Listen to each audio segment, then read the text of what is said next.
This drink, I like it. I know, it's great, right? Another!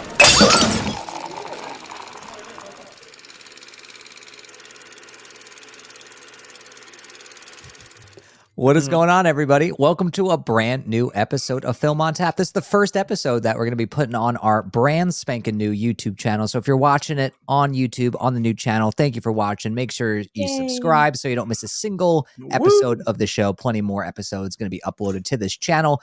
But also, we got a super fun episode today. But before we jump into all of our fun topics, Andres, Nancy, how are you guys? How are we doing today? Sleep deprived, but I'm great. I love it. I love a good balance. And back to my truly self. What is it? Oh, you should have said, I'm really feeling truly like myself. There you go. No, let's redo it. Let's redo it. Nancy, how are you? No, not redoing it. No? Mm-mm. No take two? What are you, Clint Eastwood? No take two. All right. Yep. Jesus Christ. All right. We're Fine. good. Wow. Jesus. I feel like okay. it's been so long since I had a truly on the show because I'm usually, recovering from drinking. Yeah. when Usually we do you're the show. hungover. Yeah. Unless we do it on the Saturday and then before you're about to start drinking. Yeah, exactly. Yes, then yes, I gotta we've seen that as save well. it for later. I'm surprised you still have your voice after going to the We Were Young concert this weekend. Yeah, I mean it was like 3 days ago, but yeah, it was a lot of fun. Yeah. Holy Yeah. shit. We were there for 12 hours. I was like, my back's going to break. I'm too old for this. Indeed, when we were young and not now.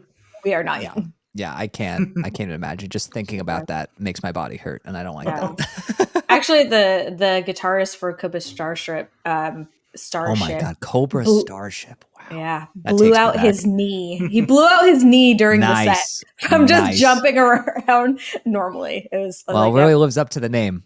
yep, exactly. So that was fun. That's hilarious. We're Oh my God. old.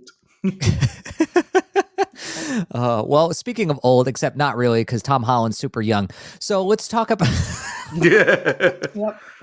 What an awful segue. I love it. So let's talk about our first piece of movie news today, guys. And Christopher Nolan, this guy, he's making these big movies, and every time he is brewing a new one, it's, always there's tons of rumors. And of course, he's going to get an amazing cast. And we've got a brand new rumor spreading around the interwebs that his new movie, which is slated to hit theaters in the summer of 2026, is going to star Matt Damon and now Tom Holland. And there's rumored, this may completely be wrong, so we're not going to exactly talk about it as if this is going to be the plot of the movie, but it is rumored that it's going to be a vampire film set in the 1920s, which is interesting to say the least. But my question to you guys is kind of a two-parter here. A, what do you think of the cast here? Obviously he's worked with Matt Damon before. He's never worked with Tom Holland before, so that's interesting. What do we think about that casting, A? And then B, what do we think about Nolan possibly tackling a horror movie for the first time? Let's start with you, Nancy. Okay, if this is a period piece, then no to Matt Damon. I don't want to see him doing some weird fucking accent for no reason. Did you see The Last Duel? Do. Exactly. Oh, was come on. great. He was good in that movie. His accent was not. No, it was not. Yeah, I don't want to see him in period piece. It's fine. The cast is great. I think that would be good, but I just don't want to, I really hope it's not an actual vampire movie set in the 1920s. I feel like at that point, it's like Nolan's getting a little bit too big for his britches. Like he's getting too full of himself and I'm just going to do horror and whatever the fuck I want and it'll be fine. No, it will not. So no, thank you. Mm-mm. Okay, wow, that was a quick no thanks. Wow. Okay, Mm-mm. all right. If Did you it's mention- not in the 20s, then fine, we're good. I mean, did you mention what you think of Tom Holland being in it, or? Oh yeah, it's hard to say that Tom Holland could do anything bad other than that one weird ass movie he did, just like Cherry. I still haven't seen that one. Oh, Yeah, I still haven't. I've heard nothing not- but terrible things about it. Yeah, exactly. So other than that one little mishap, I think he's, he has a good streak going. So him pairing up with Nolan would make sense. Nolan goes after everyone, so might as well get Tom Holland. Get him in there. Get him. If you're All right. British, you're on his Rolodex, right?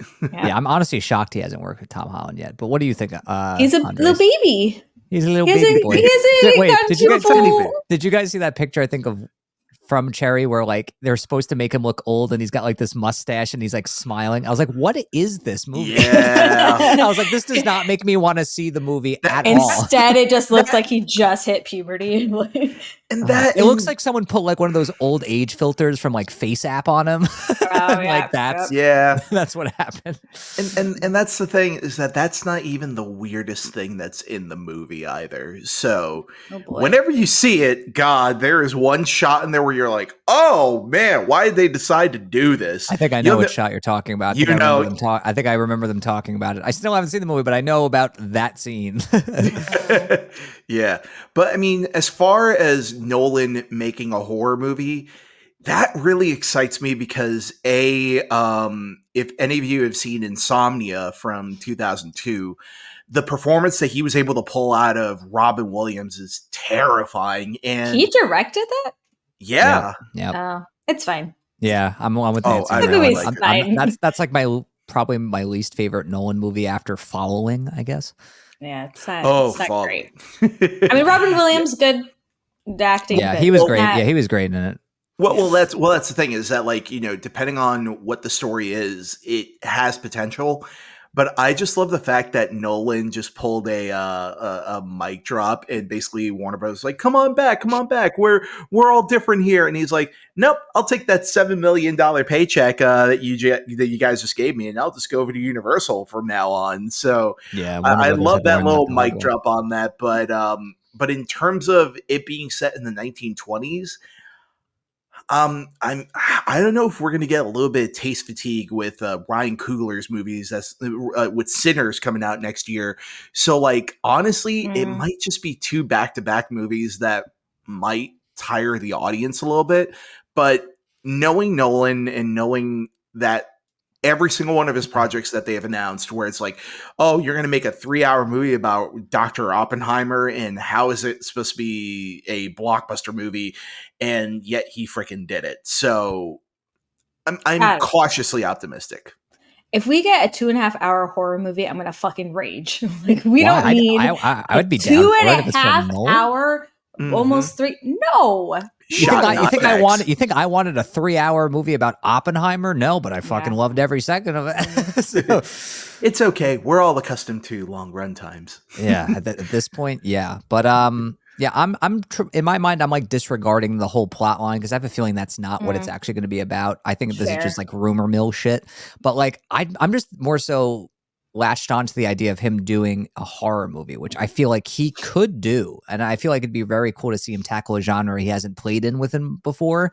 I think if you watch a movie like The Prestige, which has a lot of like visual elements that could absolutely lend well to like a horror film, where I think he's got what it takes to make a solid horror film, or at least a creepy one at the very least.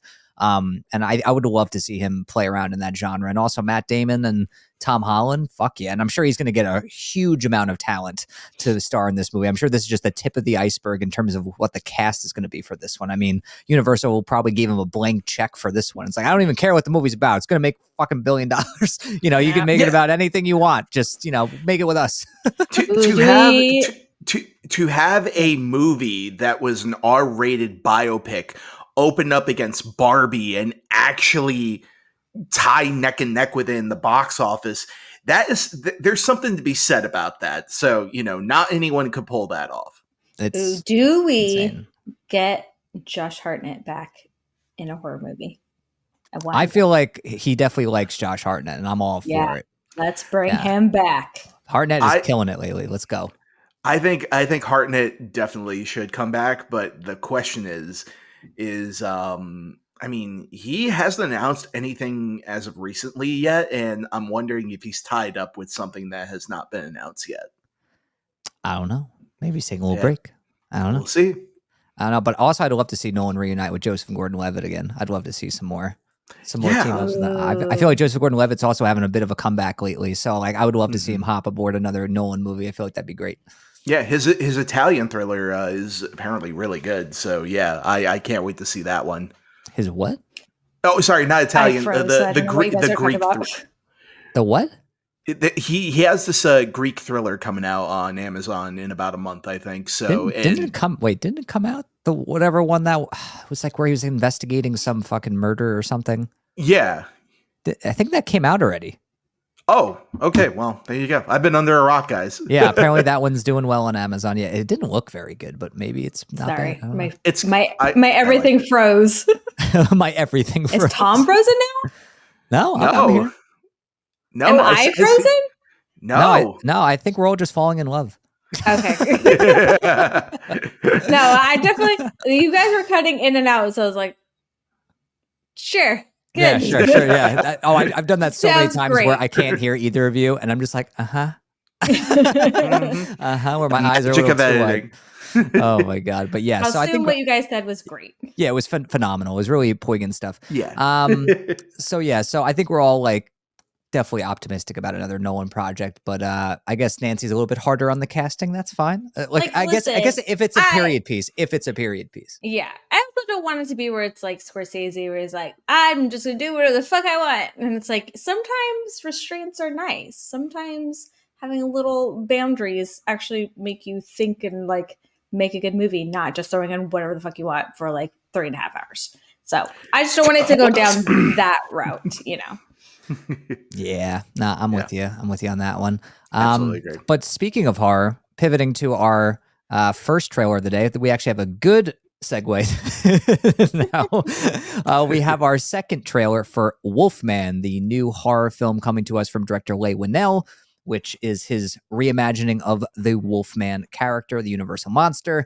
So we got a little bit of a teaser not too long ago, which was interesting to say the least. And, you know, there was a lot of controversy about the first look that was released at Horror Nights at Universal about what the Wolfman may or may not look like in the movie. But I think that first teaser did a good job of showing us that lighting and cinematography can do wonders for a lot of things. But now we have our full-length trailer here, which definitely shows a little bit more of the Wolfman and also how this movie is going to look and sound in terms of that character and what happens when this man transforms slowly and painfully into the Wolfman. What do we think about this new trailer? Let's start with you, Andres, on this one. You know, I was actually shocked when I first saw this trailer because it came out of nowhere. It was in front of my copy of Smile when I went to go see it in theaters. And I was like, "Oh, we got a new Wolfman trailer. This is awesome." And honestly, I'm still really stoked for this movie.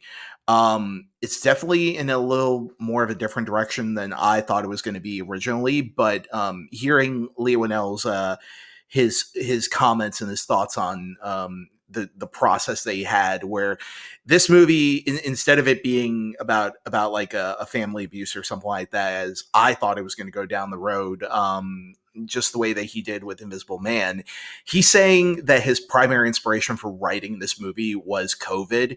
And when you look at it through that lens, you're like, oh, I see exactly what he's talking about. Like, you know, there's an outside element.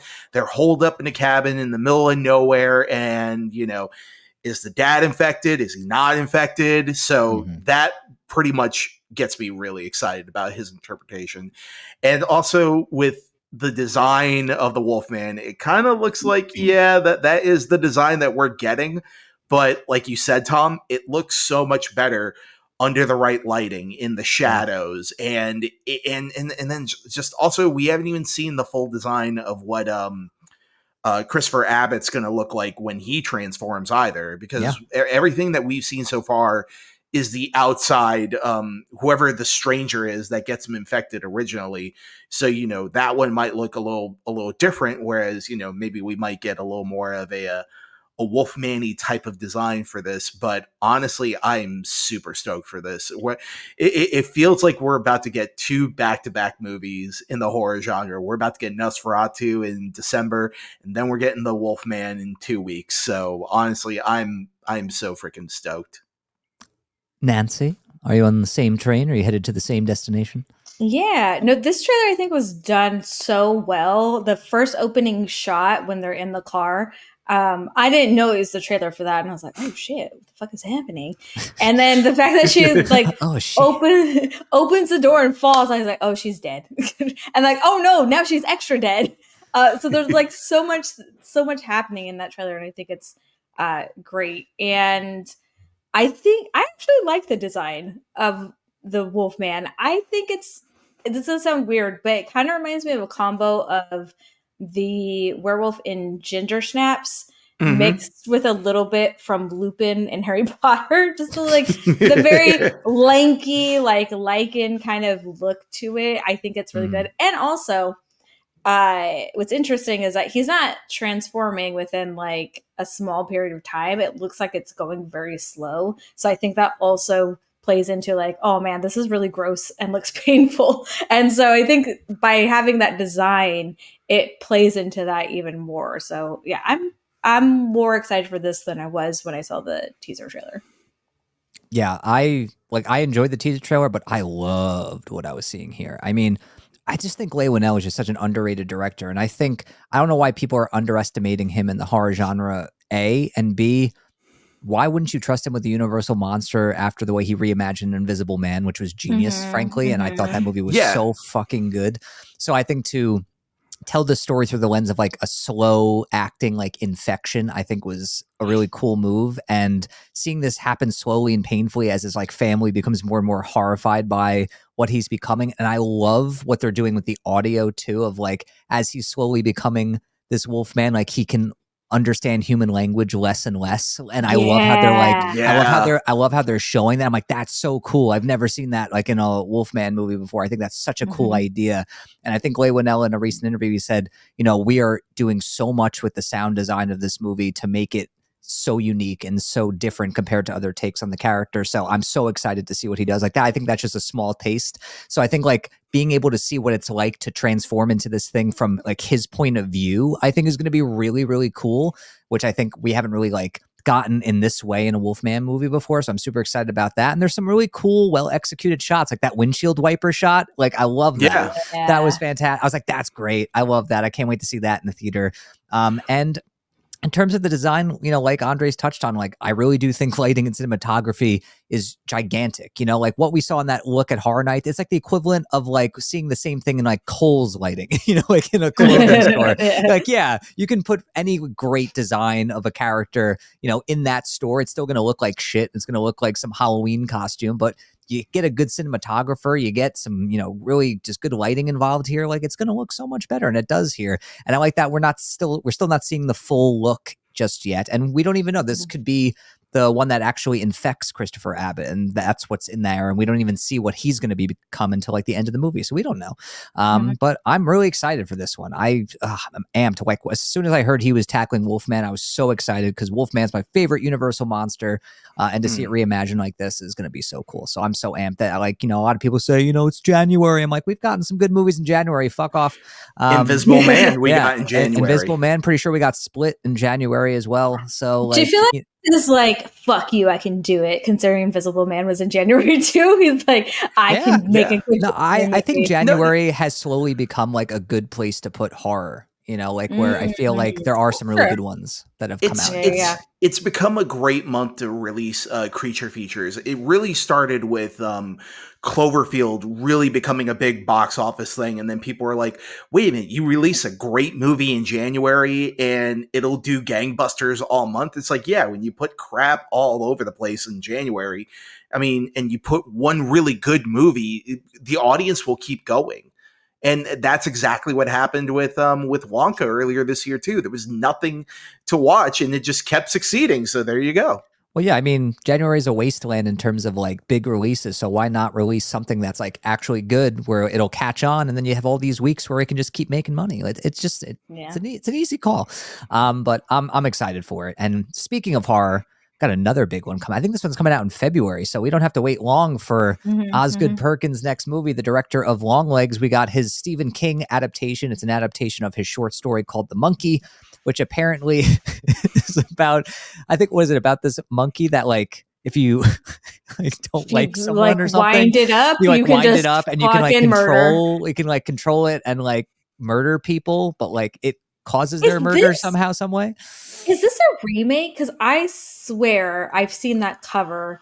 Like, I remember going to like Blockbuster or some shit. You know, when you like were scared as a kid and just like walk by it super fast? Like, I could have sworn I remember seeing this cover all the time on Blockbuster. I don't know if it was another movie, but I can tell you right now that shit scared me so much when I was a kid of seeing that fucking monkey with the damn evil eyes. So I'm having flashbacks of my All right. Well, childhood besides your horror PTSD, drama. My childhood horror drama. But yeah, like besides your PTSD, what did you, Nancy, think of this trailer? And I forgot to mention this movie stars Theo James as the main character here. Great to see him pop up in more things, especially like a horror film. But yeah, what did you think about this first look? I mean, it's interesting. I think I'm definitely gonna have to see an actual like full trailer for this instead of what we got, because it's kind of what you were touching on, Tom. Is like, okay, it's the killer monkey, but like you just like we don't really see it. It's just a toy. You just like hold the toy and be like, you're dead now. So it didn't really get much of like how the fuck this universe works. The kills look cool. It looks like it's gonna be very gory and bloody, which it's always fantastic for a horror film. So yeah, I'm definitely gonna have to wait and see more to decide if I'm actually gonna be into this movie or not. All right, Andres, do you still need to be sold more? With Osgood Perkins' movie, with Long Legs in particular, the trailer really didn't wow me all that much, to be honest. It just looked okay. But that was, I mean, it seems really hard to sell what his movies are going to be like when you're trying to cut it down to a trailer. So if anything, I'm just kind of okay on this movie. But I mean, on the trailer so far, but I know seeing the movie, it'll probably be even better than what the trailer is giving out to be.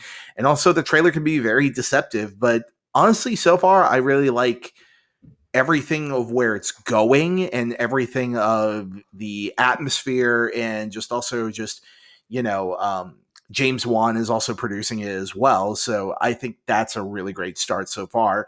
But honestly, it's more just like, yep, I'm intrigued. You have my attention. I'll go see it. Yeah, it definitely feels like there's a lot of horror people that have their hands in this. And that's the other thing, though. It's like I feel like I need a little bit of a rest/break after Long Legs. That movie fucked me up. Like, especially since it's from the same people. It's like I need a little recovery time before I go see another one of their movies. And yet the monkey is just sitting there going, "Let me in now." I feel like when I saw the monkey, all I could think about was the monkey from Toy Story 3. That's exactly it. Yeah. I was like, did he get his own spinoff? See, it's that, or it's the meme that's been going around. The monkey chain, the monkey's fist, the monkey. I have no idea. I have no what idea you're what the fuck you're talking about. God. All right, audience, chime in on this one. I'm not low. All right, Tom, what were your thoughts on this movie? Wow. Strategic pivot. I'm interested. I mean, I love the concept of this movie, especially after Long Legs. I'm very excited to see what Osgood Perkins was going to do next, and it's nice that we're getting another movie of his so soon. And I think it definitely visually looks like one of his films. It definitely has a very kind of like vintage looking feel, but also it's going to be super bloody and dark. And I think Theo James looks great in it too. And I think it looks like it's going to be like almost like a dark comedy. That's like the kind of vibe I'm getting from this trailer, which I'm definitely on board for, but maybe it's different. But yeah, I think this is going to be a cool one. Like, I'm really excited to see another trailer. Like, I'm already sold on this one, but yeah, I definitely would love to see more just to get a little bit, a better feel for the story of like how this thing works and, what's really happening here, get a little bit more information about that. But I definitely will be seeing this one in February. I'm totally on board for sure. All right. Sweet. Perfect. Moving on. 3 for 3. Great. There we go. All right. Now Nancy, apparently to Nancy, our next trailer is Electricity something. Electricity something. You were close. Yeah. So in Nancy's language, that translates to The Electric State, which is a new Netflix film coming to us from the Russo brothers, which has Chris Pratt and Millie Bobby Brown. And what is it based on? It's based on, is it like a comic or is it like a... It looks familiar to me, but I don't know. Or is it a book? What is it? Hold on. It's a novel. Electric. I feel like I've seen these like robots somewhere before. But when you like see something, you're like, I don't know what the fuck that's from, but I do know it from something. That's where. Okay. It is based on the 2018 dystopian graphic novel. Ooh, oh, there we go. Okay. In between a book and a, fucking Yeah. There you go. We do our It's on research paper. here at Phyllis. It's on paper. It's not a movie. There you go. Yeah, But it's on paper. this looks like it's going to be like a huge, big budget movie for Netflix. Pretty par for the course for them, where they get some big A-list talent. They got the Russo brothers back doing another movie for them. What did we think about this first peek? I feel like we got a lot more footage than I expected for a movie not coming out for a bit. So, Nancy, what are your first thoughts on The Electric State?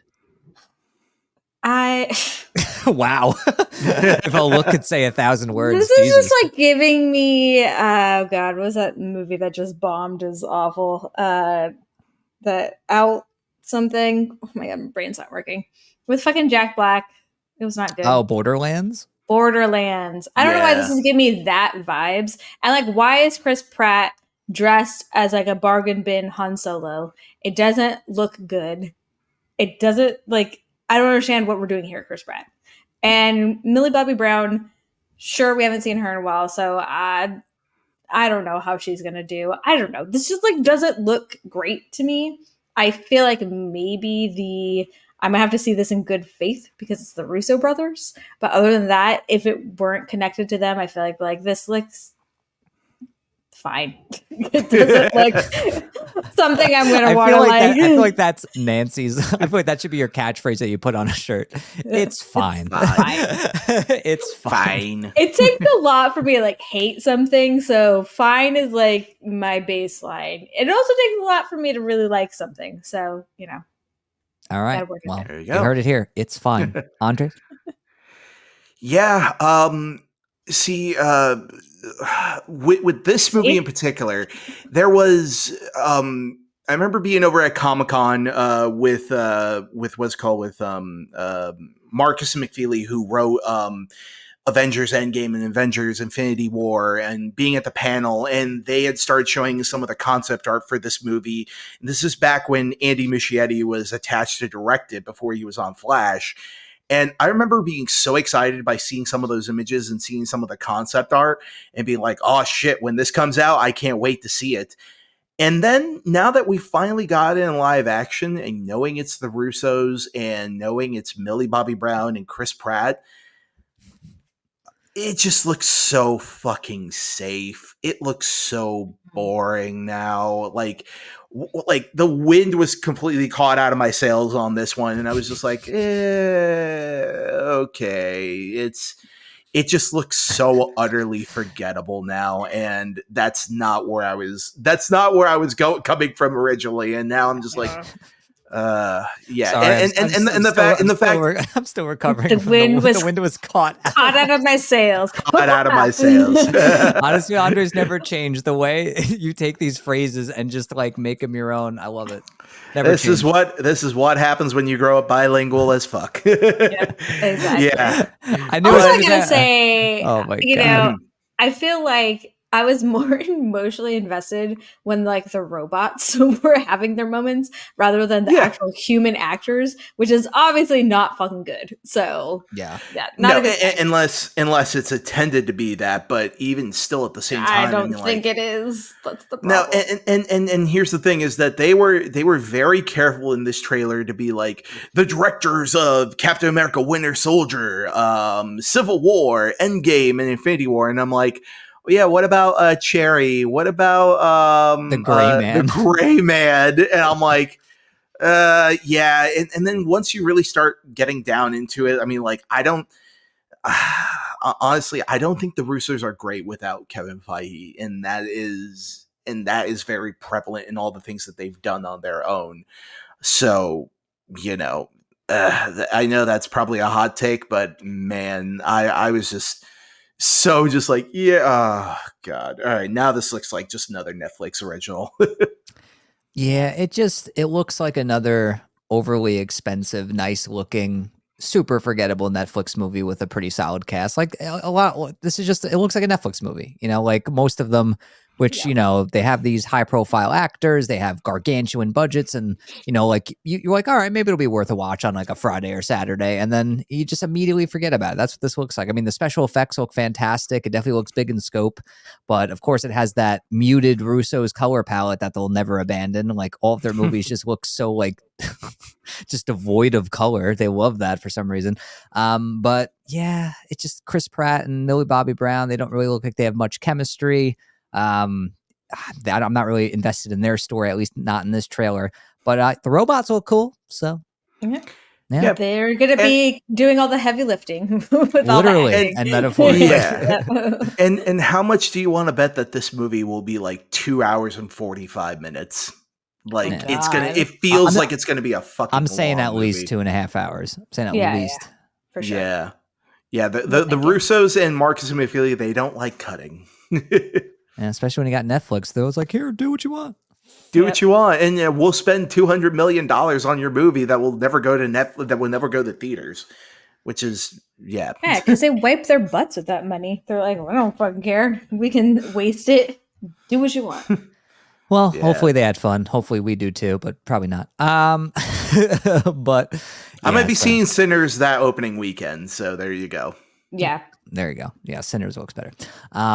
But going back to horror, we had a pretty huge release this past weekend. We had the highly anticipated Smile 2 hit theaters from writer-director Parker Finn. This is the follow-up to the hit movie Smile, which was a huge hit for Paramount. Originally, it was going to go to streaming, released in theaters, became a huge horror sensation, and here we are. This one stars Naomi Scott, and it follows a pop star who gets caught with the smile virus, as I think a lot of people are calling it, where the smile demon is... Hey, we called it that first. Did we? Yeah, I don't think you made I don't feel like we coined that. The smile virus. We'll have to check the tape. Yeah, we're gonna have to check the tape on that one. But yeah, so this smile demon is making her life a living hell, putting images in her head that aren't really there, or are they? And she's slowly losing her mind as she's trying to get rid of this smile virus. So we're gonna talk about this movie in spoiler territory. We're going to be diving deep on this one. So if you have not seen the movie yet, definitely steer clear of the rest of this episode, then come back after you've seen it if you do happen to see it.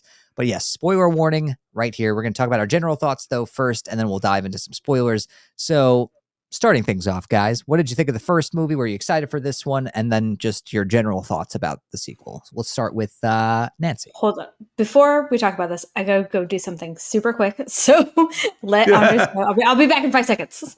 Uh-oh.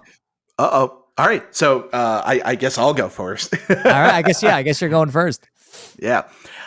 So here's the thing is we actually reviewed the original Smile together, and honestly, I thought the scares and I thought the execution on that first film was so great, but I just didn't like the story that they were telling, and also I didn't like what it ultimately said about mental health and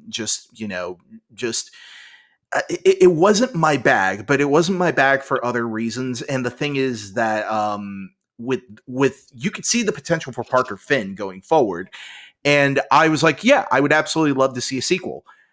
I will say this is the rare occasion that a sequel not only expands on the original, but completely outdoes it and actually makes the original a better film in so many capacities.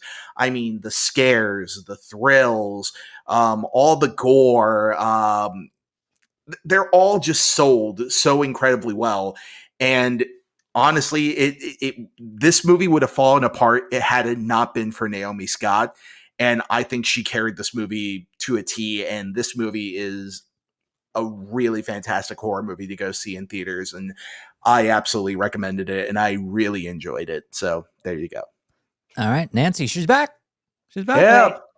My front door, I noticed, was unlocked, and I'm like, I'm not going to talk about Smile 2 with that front door fucking unlocked. Well, wouldn't it have given you a rush? No. No, thank you. Live on the edge. But yes, the original, I did like a lot. There were a lot of things that, directing-wise, I thought were a little weird, which he toned down in the second one, thank God. Yes. Which I was kind of laughing at myself because in the opening, when it finally shows like Smile 2 or whatever, and then it flips it upside down, I was like, God damn it, there it is again. Like, you just had to fucking add it in there. He's like, I couldn't help myself. Yeah, exactly. But no, I also think because I knew how the first one was formatted, I felt like I was so stressed out during the second one that I watched the majority of it like doing this kind of thing. Yeah, welcome to Like, my I world. can't- Welcome to my world, dude. And I'm normally not like that, but I am. because I like, you know, maybe I'll like look a little bit away, but this one I was full on like, nope, I can't fucking look. But again, I think it's because of the format of the first one, which says a lot because I think seeing the first one just builds into the second one, which is so great. And yeah, especially the like you don't know when you're going to get a scare. I feel like in most movies, you kind of get a sense of like, all right, there's gonna be a jump scare here. I may get something here. It's gonna be a little scary. You can hear the music. There's times where it's just like fucking out of nowhere. And it's so stressful not getting a sense of when you're gonna get that scare. Which plays into the movie, right? You get that psychological like fuckery that they're doing with you, and you are really in the main character's shoes a lot for the movie. So I thought it was really, really good movie. You know, they did such a great job with all the horror elements, creepy elements. Also, that went up a notch. All the gore that went up a fucking notch. The story I think was a lot better. So I'm in the same boat as you, Andres. I think the sequel actually is better than the first one. But again, I love that they kind of build off of each other, and it's like a good pairing. So yeah, I really like this one. Yeah, I mean, takes three to tango here, so I gotta I gotta agree with you guys. That takes three to tango. No, that's not it. It takes two to tango, but you could add in a third if you want. Yeah, I pulled an Andres. I love it. Yeah, there you go. It takes three to make a thing go right. Oh, there you go. There it is. Yeah. Oh god. But yeah, the original one really messed with me in like a really fun way where like I watched it, I was like, I will never watch this movie again, but it was a damn good horror film. And my sister had the same experience. She was like, can't be that bad. I think you're just being, over dramatic about it. I was like, fine, watch it. You let me know what you think. And then literally I got a text after she watched it. She's like, shit. like I'm me scared. and her, like I don't remember the last time I was like dreading seeing a horror movie, not because it looked bad, just because I knew it was going to be terrifying. Like I knew it was going to mess with me. And I shit you not though, like watching this movie, I was just tense the entire time. Like where I left the theater and I could feel myself like noticeably so uptight and tense that like it took so long to like decompress. And I was like, good for you, Parker Finn, for being able to maintain that the entire time, to set those expectations and then somehow surpass them, because this entire movie, like Nancy said, you don't know when a good jump scare is going to happen. He's so good at like misdirecting you, playing with your expectations, and then delivering really good fucking jump scares. Like, I don't think there's really a cheap jump scare in this movie. There's some great ones that come out of nowhere where you think that it's going to happen through this avenue, but then he does it through another avenue and it's way more effective. And I think the big takeaway for me, I mean, I do think this is a better film than the first one. I think it's scarier. I think it's got better production value. I think the direction is a lot better, and I think it's just more slick. And I think it does a lot more cool stuff with that concept, which I think is really fun.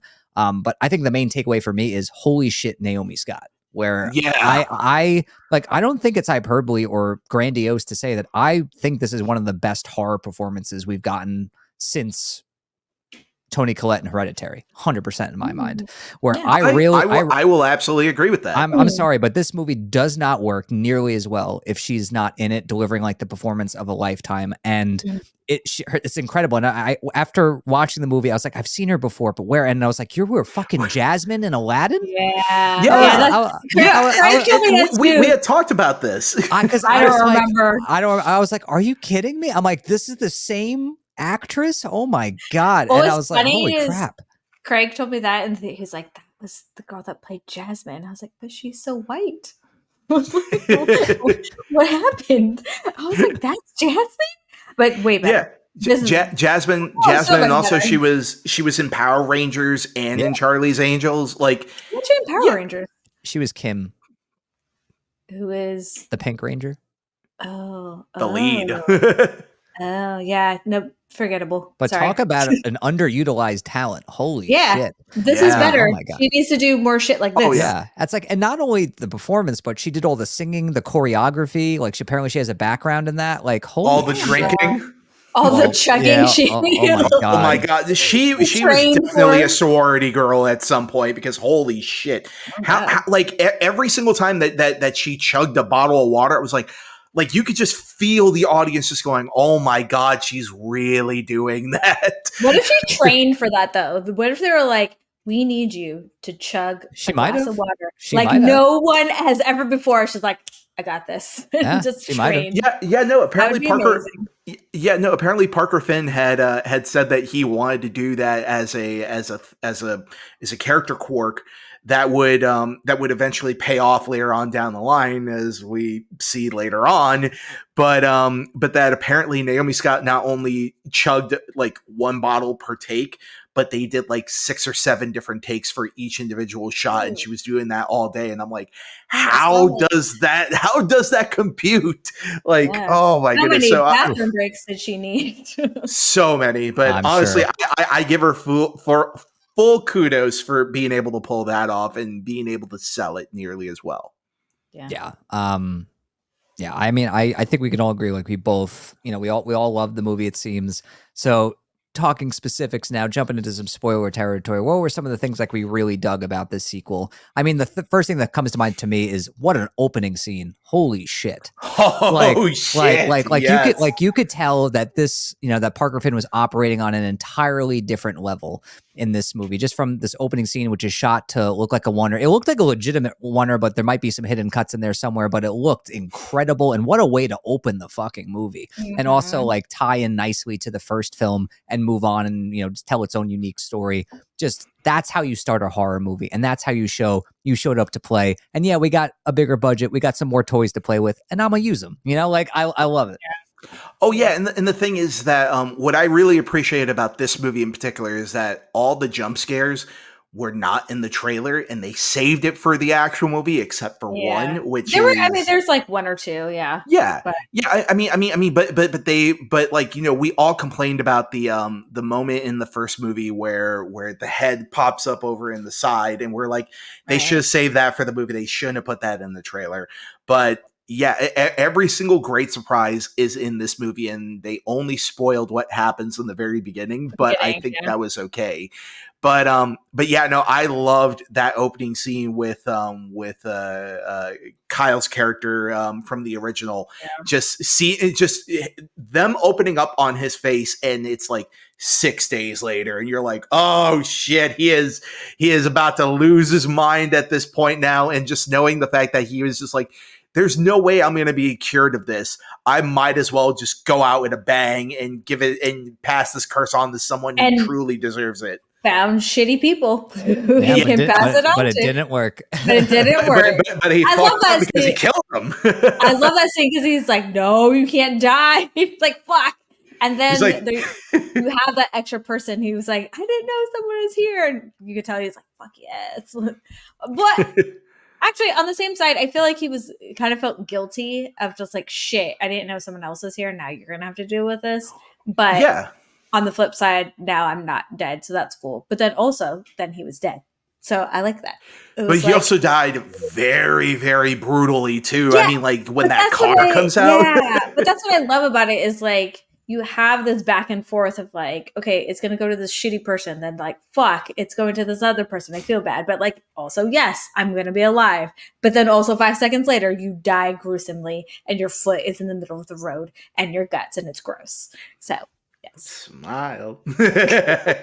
Yeah. And that little tire tread of blood was just a perfect way to start this movie, I feel. And I knew as soon as we saw like his gross foot in the road and like him just disemboweled everywhere, I was like, this movie is going to get so gory and gross and take it to another level, which I appreciate, but also freaked out. So very good. Yeah, no, Oh yeah. that was just such a superb way to like open the movie. Like once I saw it was like going for a oneer, I was like, okay, all right, Parker Finn, okay, let's do this. But yeah, as soon as that title card hit, I'm like, oh, this movie's gonna be fucking terrifying, isn't it? Yeah. So bad. It was so I was bad. like, shit. And why and why is it that, I mean, personally for me, one of my favorite scenes in the entire movie is Naomi Scott's first scene with her old classmate when he's been on this with this demon for the past 6 days as well, and just how unpredictable he gets, where it's like, you texted me that it was okay for me to come. It was like, wait, I never texted you. And then he has the fucking sword, and then all of a sudden he's like, I'm sorry, just going through a really bad week. And you're like, oh my God, this guy is a time bomb waiting to happen. So that when the moment finally comes where he does dispatch himself in front of her, it's like, oh shit. Like, it was even more brutal than I thought it was going to be. And they just kept lingering on his face. And I'm like, oh yeah. No, that was one where I was like, I can't fully look at it. It's so gross. I can't do it. Yeah, that was fucking gross. Yeah. And I think anything that had to deal with their car accident, those were really good sequences. Really, especially when it's showing her like hanging and she's just waking up and then she sees him. I think any of those shots that they did with like the car accident, they did so good with that. Oh yeah, that whole sequence where she's like fighting with her boyfriend in the car and the camera keeps panning around and you don't know when the accident's actually going to happen. Great way to keep suspense going. Like that was awesome. But I knew, I was like, oh, she's going to grab that wheel. She is for sure going to grab that wheel and cause this accident. Yeah, and the thing is, like, ultimately, I think the film is about guilt and I mean, when guilt mixed in with the drugs and mixed in with that toxic relationship that she was in, and just how all that kind of came together to sort of just be like this massive low point for her that made her had to change and made her had to have basically, you know, gone through an emotional catharsis. But the thing is, the price to be paid on that was that her boyfriend had to die, and just the fact of how that sort of sticks with her and how the demon really kind of brings that in, especially during the conference thing. Shit. Yeah. Oh my God. Whew, what a scene that was. So many good scenes. Also, side note, really quick. Fucking her boyfriend's Jack Nicholson's son. I had no idea. Yep. Yeah. I mean, once you see him smile, you're like, oh. Oh, yeah. Oh, yeah. Makes sense. Yeah. No, we were looking up afterwards. I was like, holy shit. One, didn't know he had sons. Two, makes sense now. I'm sure that was an easy audition. Can you smile like your dad? And then he does it. All right. Yeah, that's what I thought. All right. Oh, yeah. Yeah, I saw a really great, like, Good Morning America thing where he was promoting the movie with Naomi Scott and a couple of the other cast members and the director. And someone asked him, so you are Jack Nicholson's son, and we all know that your father is very famous for a particular smile in a very famous horror movie. Did you contact him for any pointers or anything like that? And then he legitimately just went, me and my dad really don't talk about the business, but in terms of my smile, he talked about the fact that his mom was like, you know, when you were a baby, you were a beautiful baby until you started to look like your dad. Like, yeah, he really does look like his dad, but that smile scared the shit. Yeah. And it's so effectively used in this movie too. I mean, even in that scene in particular in the press conference, or even in the scene where, you know, he's just haunting her every, you know, just in random places here and there, but also the dude that she tries to buy the drugs from in the very beginning of the movie too. Like, he had a very creepy smile. I feel like in the original film they got a lot of women with creepy smiles, and then they just flipped it for this one, and you're like, oh no, everyone's got a everyone's got a freaking creepy smile at some point in time, and I just really like that little flip.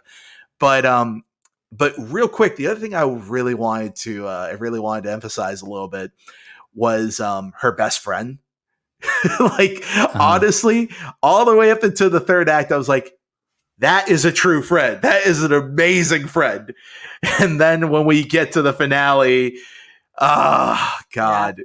She was cracking me up. She was very, I don't know, Valley Girl, millennial. Yeah. It was, I was like, oh, okay, sure.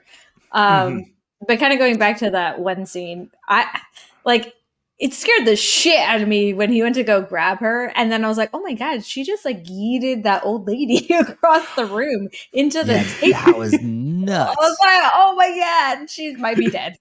Yeah, great jump scare followed by a holy shit moment. Yeah. It reminded me of when the Dudley Boys back in the WWF power bombed Mae Young through the table, and then there's just this look, there's this blank look on his face where he just kind of goes like, "What have I done?"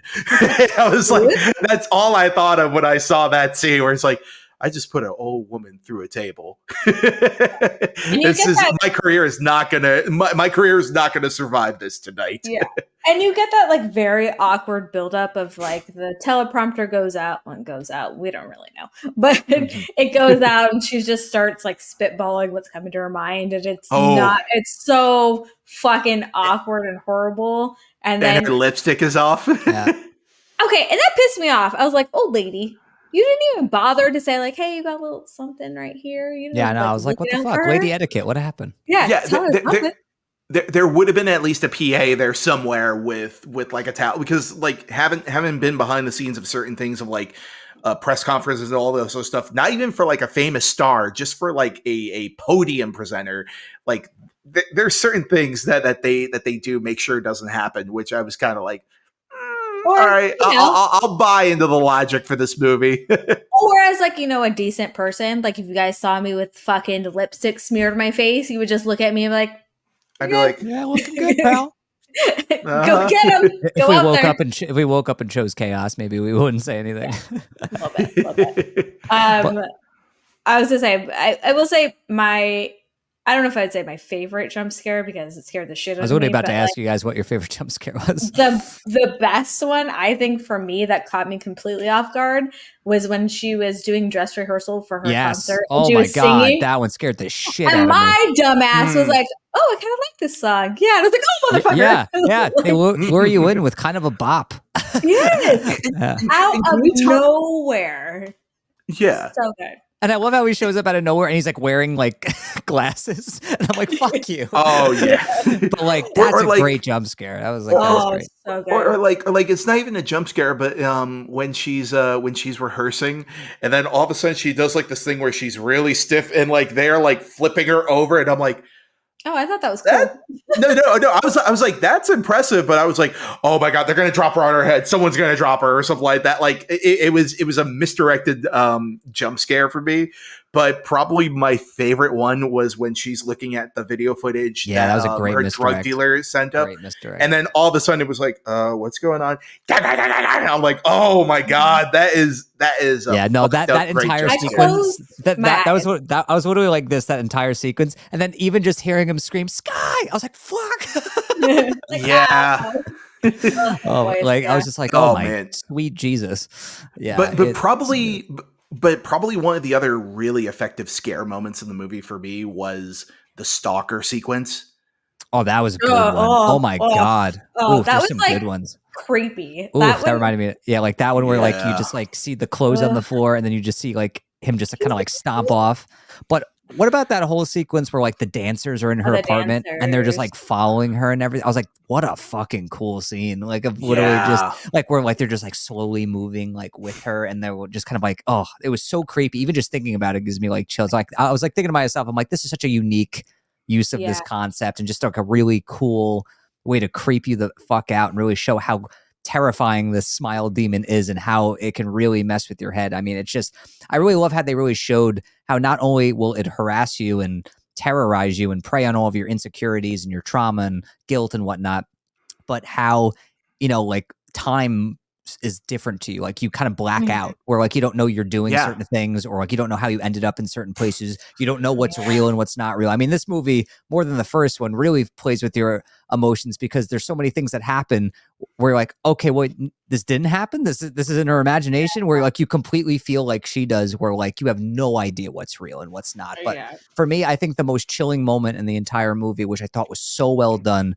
was the moment where she realizes that like her mom is actually the smile demon or whatever. And then all of a sudden, like you just hear like the voice change and like the smile form, and I just got so much chills when that happened. I was like, oh shit. Yeah. And then that whole sequence that follows where her mom's murdered and she's trying to like escape that whole building. Amazing stuff. Yeah. That Oh was yeah. it's just so creepy how like her mom's talking like mid sentence. It's like change, boom. Like we were talking about before. It's like you don't really like. I got a sense that's probably where it was going, but not that quickly in that scene. And then it switches to like, okay, now maybe she's the one that murdered her. And I was thinking back to the first one. I was like, well, there's a scene where I'm sorry, am I boring you? Oof. No. Pause Theon. He's sleep deprived. Remember that. I'm very sleep deprived. I'm just kidding. Oh, well, hopefully you don't have any bad dreams. Stop! Don't do that. Oh. Andres is trying to get cast in the next one. Oh my gosh, creepy smell. But yeah, I remembered in the first one where she does have there's a scene where she does like kill someone, but then she's asleep in her car. So I was like, okay, she's probably just like she's gonna snap out of it any moment, right? Any moment now. Just like okay. Yeah, so extended. We're gonna snap out of this, and then nope. Yeah, or the fact that whole subplot with that guy who thought like he could kill her and bring her back, that guy didn't even exist. Like that whole thing. Okay. I was like, well, before we get into that, God exists? I don't know. I mean, well, like Tom, you bring up that big thing with the third act entirely, where spoilers again, guys.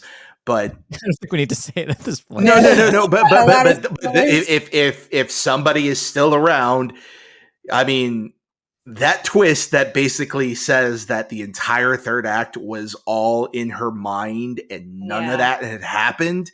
Normally, I would hate that for a movie. I would feel so betrayed. But with everything that we knew about what this demon does and how it manipulates you, I was like, it plays the long game. I gotta respect it. That made entire sense, and it made so much sense, even to the point where, like, the person that was contacting her, like, it made sense, and there was sort of like a vaguely believable thing where it's like, listen, we could stop your heart rate, and then it would transfer over to somebody else, or it would stop. I'm like, I know. I was kind of bummed that we didn't get, like. That wasn't a thing that actually happened because I was like, okay, I figured they would try it, something would go wrong, and then they would like do it, and there was some loophole, which I guess for this director, obviously he doesn't go with the grain on a lot of these things, which would be very formulaic for a horror story. And so I was kind of bummed we didn't get any of that, or none of that was real apparently. But at the same time, it makes sense for this director. But was he real? I feel like the dude himself was maybe real. I don't think he was. I don't think he was. No, and honestly, I just thought it was so cool that, like it gave her the illusion of control. Like when she thinks like she got back in control and was driving the car or like all that stuff. And literally, gets to the place where she's about to have this procedure done. And then, finds out that like none of this is fucking real, or like, it was such a cool moment where like you realize like now when you're watching a Smile movie, you have no idea what is real and what is not real once this demon is latched onto someone new. And I think that's such a cool expectation to have where like you don't know if you should be invested in what's going on or if you should just sit back and be like, well, I'm just going to wait for the reveal where this is not real. So that could honestly, it could hurt future movies in terms of like that's the thing I was concerned about. Like, especially now that this whole third act apparently just didn't happen and it's in her head. It's like, how am I supposed to be invested in what's going to happen in future movies? If in the back of my mind, I'm like, well, she's not fucking real. You're not fucking real. This isn't happening. I think that could actually hurt sequels. But I think they can also paint. Yeah. I also feel like this director is smart enough to actually use that against the audience, because that's what happened for me watching the first one was when it was like it revealed like she's the one that actually killed her mom. I was like, oh, well, in the first one, like something similar happened. It didn't really happen. And like, as I was saying, I was waiting like, okay, she's not really dead, right? Like, okay, but she's not really dead, right? I mean, and like it took so long. I was like, oh shit, well, I guess she is really dead. And then it flipped it the last second. So I feel like he's smart enough where he'll somehow kind of use that to his advantage and against like the audience thinking that they know what's going to happen. Yeah. I mean, Yeah. something might happen in a sequel where we're like, oh, this definitely didn't happen. And then he's like, no, it did. This is real. Murdered. Well, the other thing too is that, he kind of, with that ending in particular, like it's exactly what we wanted to see, but also at the same We all time, called it. Yeah, I think everyone who saw the trailer knew where this movie was going to head. But testament to him though, where I thought it was done so well and it was so like terrifying to actually watch happen that I was like, I still liked it because I thought not only does it open up so many cool opportunities for sequels because so many people watched her kill herself on stage, but I just think the way they like revealed the demon again was terrifying. Like, like I honestly, I thought it was even worse than the first movie where like it's like popping out of just even picturing it, I was like, I was like, I didn't miss you. But also with the way she offs herself at the very end, like you're like, oh, I was like, how do you kill yourself with a microphone? I know, that's what I was thinking too. Like, damn, you gotta be strong to do that shit. But I like that they didn't show it and they showed the audience. They just showed the audience watching her. That was great. It's just smart. Which that was the most important thing. But also, like I said, he kind of writes himself into a corner with this one, and it's like you have thousands upon thousands of people who have seen this death. How do you deal with the ramifications of that? And I'm like, I would either go full post-apocalypse on this one, where the smile demon is just wiped out everybody, or you come up with something that we're not expecting, which, I think Parker Finn is a very competent and a very smart director, that he knows exactly where this is going and what he can and can't do to make a good movie. So, it's a very interesting setup for sure for a future film, but who knows? I know they want to make this into a franchise now because, the first one was so successful and this one was equally as much. So yeah, it's going to be a very, very interesting couple of years. 2 years from now, who knows, when we see Smile 3, who knows?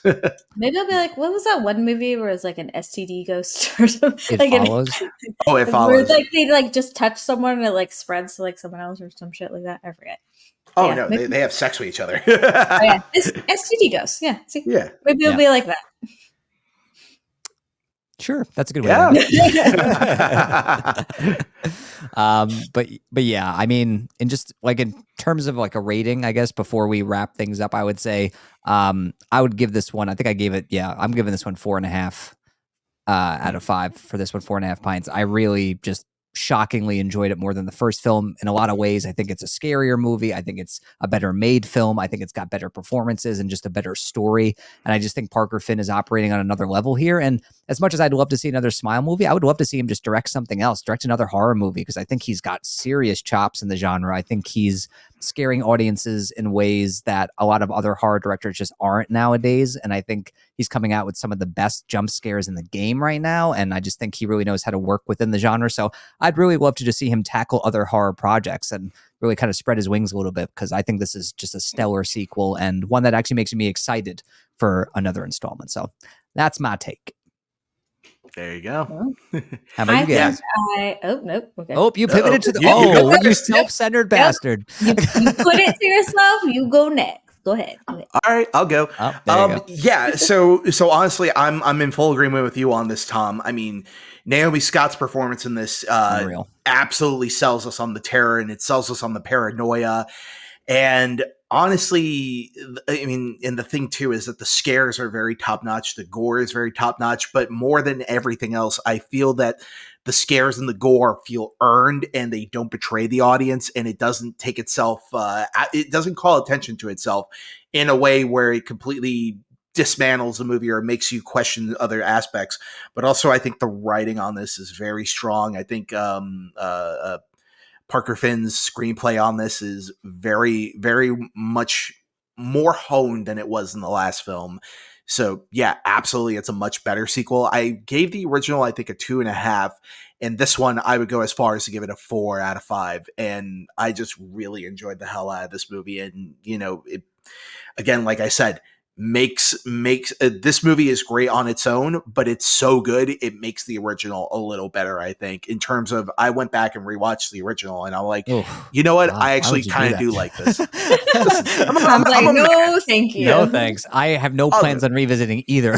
Did you say I'm a man? What did you say?